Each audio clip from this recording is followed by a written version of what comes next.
Assalamualaikum warahmatullahi wabarakatuh. Pada kesempatan kali ini, saya akan menyampaikan cara mengatasi siswa pasif di kelas. Ada beberapa hal yang bisa dilakukan untuk menghindari siswa yang pasif pada saat belajar di kelas. Yang pertama, memperbanyak praktik.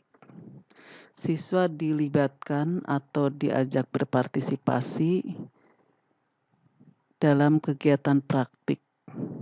Tidak hanya teori, tetapi siswa akan lebih tertarik dengan memperbanyak praktik. Yang kedua, menggunakan prior knowledge, yaitu siswa ditugaskan atau disuruh membaca materi mengenai pelajaran yang akan dibahas. Yang ketiga, menggunakan model pembelajaran jigsaw, yaitu dengan membentuk kelompok inti dan kelompok ahli. Pertama bentuk kelompok inti, kemudian diberi nomor masing-masing anggota kelompok inti, kemudian siswa disuruh bergabung dengan anggota kelompok lain dengan nomor yang sama. Itu yang disebut dengan kelompok ahli.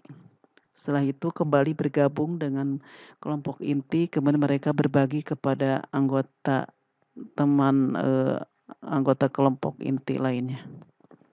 Dengan begitu mereka akan berbagi informasi tentang hal yang didiskusikan. Yang keempat, selalu evaluasi. Evaluasi di sini dilakukan guru agar terus terpantau kemajuan belajar siswa. Dengan evaluasi yang terus dilakukan, maka akan menemukan metode pembelajaran yang tepat disesuaikan dengan kebutuhan siswa. Yang kelima adalah diskusi kelompok. Diskusi kelompok ini harus menunjuk dalam satu kelompok itu siswa yang tingkat kecerdasan lebih tinggi dan bisa memantau atau memimpin teman-temannya. Sehingga kalau setiap kelas dibuat 5 kelompok atau 6 kelompok, maka ada 6 siswa yang dianggap punya kecerdasan lebih tinggi sehingga bisa menghidupkan kelompoknya. Yang keenam, menghindari memberi tugas yang sangat panjang. Jadi siswa diberikan saja tugas-tugas yang ringan yang bisa diperiksa, dinilai pada saat itu dan bisa kelihatan hasilnya. Yang ketujuh, memberikan apresiasi atau reward. Apresiasi di sini bisa berupa benda ataupun bisa berupa pujian, dan itu akan menjadikan motivasi bagi para siswa. Yang kedelapan, ajarkan membuat catatan. Catatan itu perlu untuk membantu daya ingat siswa. Ketika siswa belajar sejumlah mapel yang cukup banyak, daya ingat mereka terbatas, maka catatan yang rapi, yang menarik, yang dibuat oleh mereka sendiri akan membuat siswa senang untuk membaca kembali, mengulang kembali materi pembelajaran. Yang kesembilan, memberikan pertanyaan yang HOTS.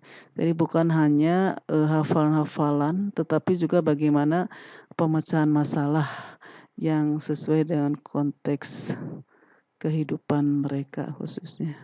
Yang terakhir adalah pendekatan personal. Pendekatan personal ini diperlukan karena memang kondisi siswa berbeda-beda, tingkat kesulitan siswa juga berbeda-beda, dan karakter siswa latar belakang mereka juga berbeda-beda.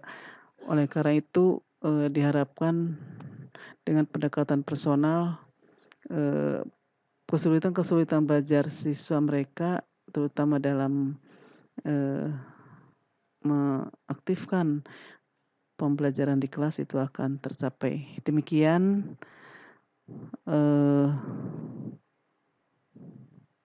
upaya yang dilakukan untuk mengatasi, belajar pasif siswa di kelas.